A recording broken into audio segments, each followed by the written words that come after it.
So what should you do if your iPhone 14 won't turn on? Hi everyone, welcome back to our channel Genie Guide. In today's video, I'm going to give you a couple of tips on what you can actually do if you're not being able to turn on your iPhone 14. So just make sure to watch the video till the end. So basically, if you have your iPhone with you, right, and then you've been trying to power it on, but then it simply doesn't turn on, there could be a couple of reasons behind this.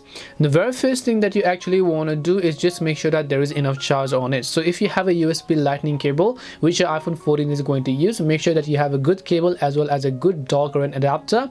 Then connect your phone to a power source and then wait for at least an hour. I'm recommending you actually wait at least for an hour and see if that actually helps you solve your problem, because in most of the cases your Apple phone could simply be lacking charge. That's why it's not being able to turn on. The second thing that you can do is you can press the power button as well as the volume down buttons, which is on the left hand side generally. So you want to make sure to press both these buttons and then reboot it until you see the Apple logo pop up. And when you reboot it until you see the Apple logo pop up, it's going to force restart it even though it was off or even though it may be dead. So if none of the solutions helped you, then I'll just recommend you take your phone to a nearby Apple repair center and then let the expert do his work. So I hope this video helped you. If it did help you, then make sure to leave a like and subscribe to the channel. If you have any questions, feel free to leave them down. Thank you very much for watching and see you in the next video.